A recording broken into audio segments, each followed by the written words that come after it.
Good morning, friends. How are you? Today is Wednesday, October 28th, 2020. Today, what's the weather, friends? Do you remember we have a weather song? We should sing the weather song today because we haven't done that for a while. What's the weather? What's the weather? What's the weather like today? Is it sunny? Is it rainy? What's the weather like today? Friends, look out your window. What's it look like today? Yeah, it's cloudy. It's rainy. Is it warm or cold out? It's getting kind of cold out. So today's not so pretty. Hopefully it will clear up, but we've had many beautiful days lately. So today or this week we are doing the letter Y, and we said Y makes the y sound like yogurt and yarn. Miss Chi made a craft yesterday. It was the letter Y, and it was yellow, and it had yarn on it. So it had two Y words. We are still talking about pets. We are still voting. Here's our new friend. He's doing good.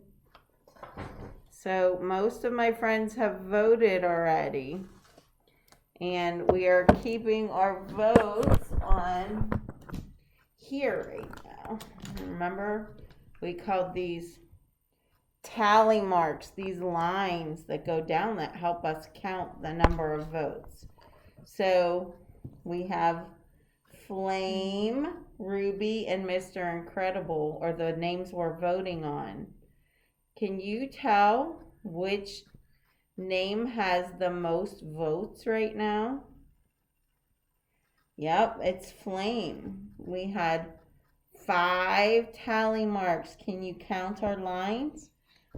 One. Can you point to them, Miss Chi? I can't reach. One, two, three, four. And then the 5 we do diagonal slash. Those are tally marks. So that's 5 votes. So we wrote the number 5 beside it. That Ruby had how many votes? Let's count the tally marks. 1, 2, 3, 4. Ruby has 4 votes, and Mr. Incredible has 1, 2 votes. So which one has the most votes? Flame. Which one has the least amount of votes? That means the fewest amount of people voted is Mr. Incredible. But Ruby and Flame are very close. There's only one person more that voted. So we have a couple more friends that if you're going to vote, please vote by Friday or we're picking the name. All right, friends. So we're talking about pets. Yesterday we talked about animals that have teeth and animals that don't. We said that not all pets have teeth. We talked about turtles not having teeth and birds not having teeth, and they swallow their food whole. But our friend here, our fish that is not named yet, he does have teeth, which I was surprised because I can't see them. But when I looked him up, he had teeth, and he eats fish food every day. So how many times a day do you think we feed our fish? Do you think we feed our fish once a day, twice a day, or 3 times a day? We're only feeding our fish 1 time a day. So if you have a pet at home, your pet might eat more than once a day. Do you have a pet at your house? I have dogs at my house, and they on the bag it will tell you how much your dog should eat for the size they are. And this is a measuring cup. This is 1/2 of a cup. So when you're cooking or you're measuring things like food for your animals, you might need a measuring cup to see how much to give them for the day. All right, so we're going to use this for another activity in just a minute, but Miss Chi and I wanted to play the Busy Bee game. Remember that? We sing a song. What does a bee do? A bee flies around, right, Miss Chi? Mm-hmm. Can you flap your little bee wings with us? But what kind of noise am I making? I'm making a buzzing sound like a bee, right? So you can practice this with your grown-up. We can practice finding things.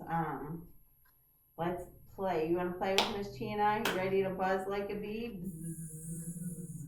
Busy bee, busy bee. Buzz around and find something. Find something red. Can you find something red? Oh, I found something red. It's one of our connectors, Miss Chi. Yeah, I find something red. She found a red chair and a red box. Okay. Busy bees, buzz around and touch something. Rectangle. Can you find a rectangle?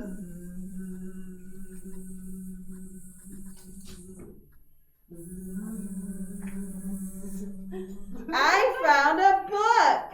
I found a book. Miss Chi has her dry erase board. All right, friends. Buzz around, busy bee, buzz around and touch something taller than you. Oh, taller than me. Miss Chi has the flag. Miss Paula has the string to the ceiling fan. Busy bee, buzz around and find something that begins with the letter T. Can you find something with a T, Miss Chi? T. Let me see.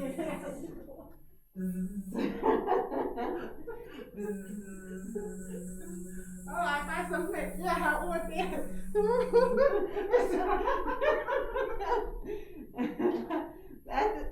Oh, good job.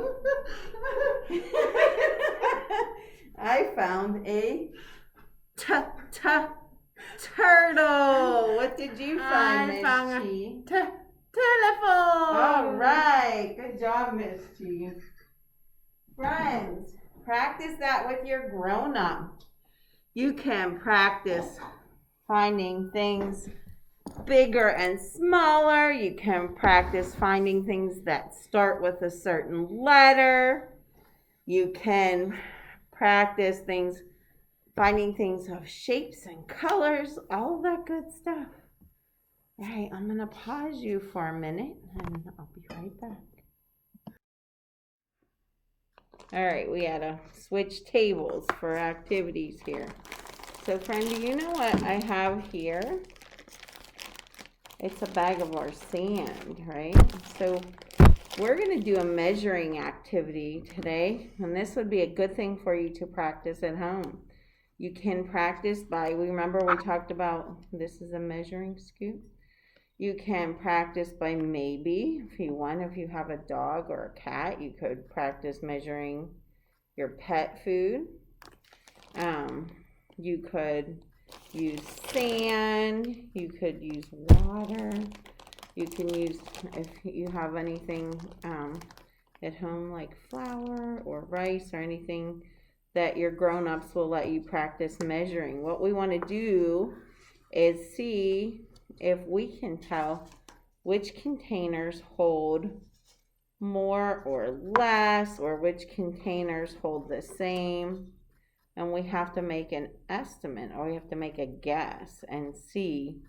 So do you see the 4 things I have here? I have the measuring scoop, I have a bowl, and I have 2 plastic containers. If I put sand in these, which one do you think will hold the most? Which one do you think will hold the least? Which one do you think holds about the same? You have a guess? All right, let's try this. So I'm gonna take my measuring cup and I'm going to fill it to the top with sand. Now, do you think that this cup holds more or less than the bowl? Let's put it in the bowl. Yep. So did it fill the bowl? No. So the bowl takes more than a scoop. So we're going to say the bowl holds more than the scoop. How about the cup? If I take the sand and move it to the cup, what do you think will happen? Oh. So it's in the cup. Did it fill it the whole way? Not in this cup. So this cup still holds more than the scoop.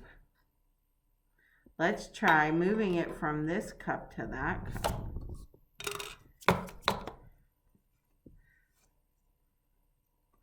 Do you think this cup and this cup hold about the same? They both hold more than the scoop. Let's put the sand back in here in the bowl. And we'll get some more sand out.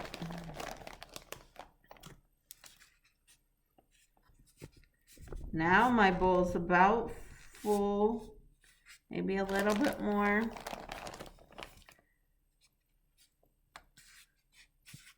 I think we needed loose sand, not kinetic sand, but my loose sand is outside in the rain and I didn't want to go get it. So the bowl's about full to the top right now. Do you think that that holds more than the cups? It was a little bit more than 2 scoops, 2 half cups of sand. So let's see. If I put it in here. Uh-oh. Can I get all the sand in? No, I cannot get all the sand in. So what do you think, friends? Which thing holds more? The bowl holds way more than this cup, huh? Let's try to measure it in here. Will it all fit in there? No. So we know right now the bowl holds the most. And the cup holds the half cup holds the least amount of sand. What about if we are comparing these 2 cups together? Let's see. All right, so again, it would have been better not to have kinetic sand. But I have this cup full to the top. And I put my hand across it to make it even. So I'm going to dump this into this cup.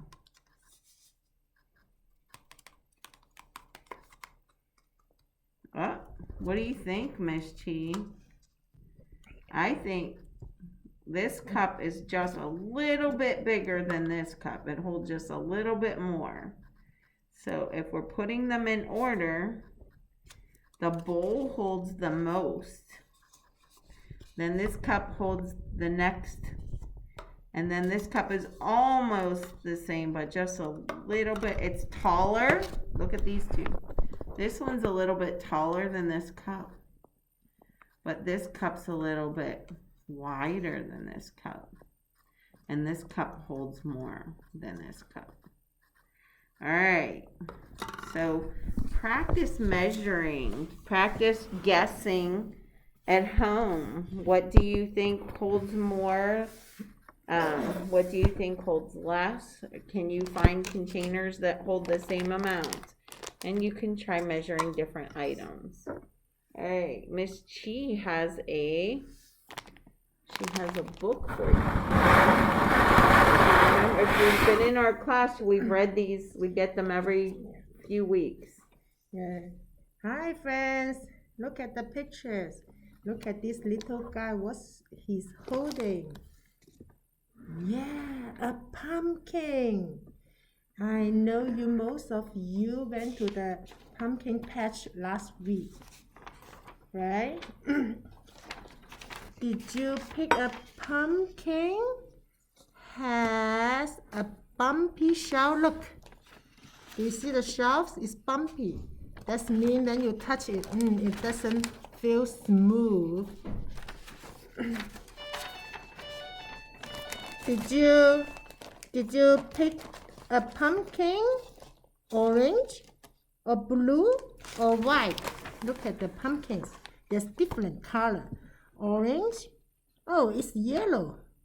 Blue and white.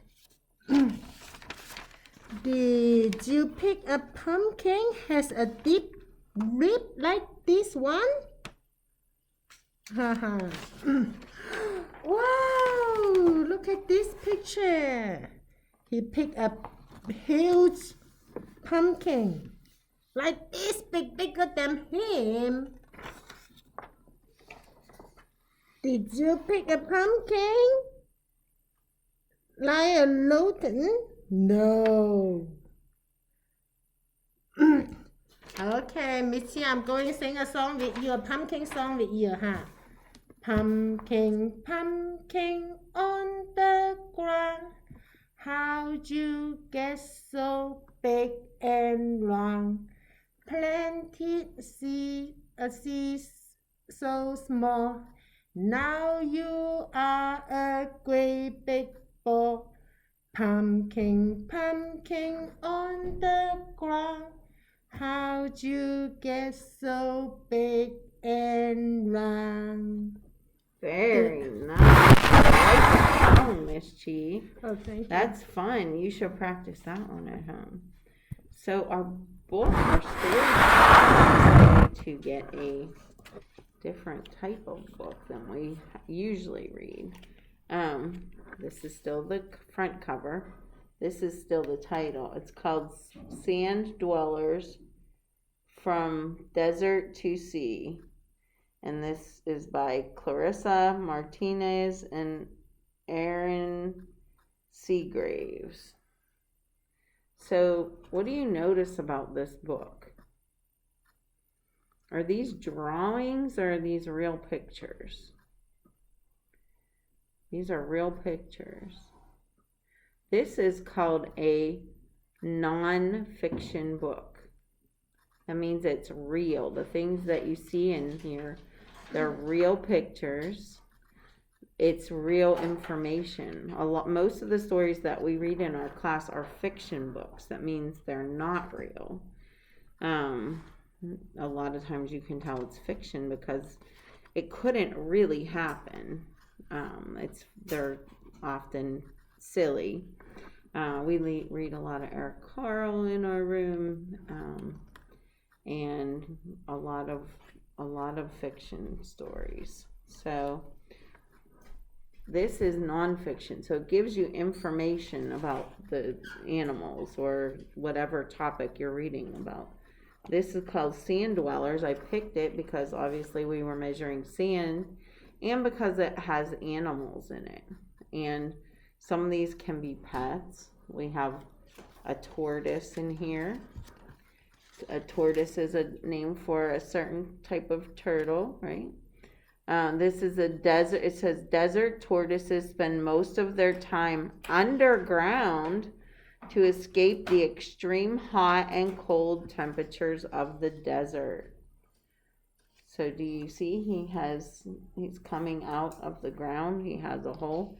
It says in the summer, temperatures in the desert, tortoises' habitat can climb over 120 degrees Fahrenheit No wonder they don't want to be in the sun all day.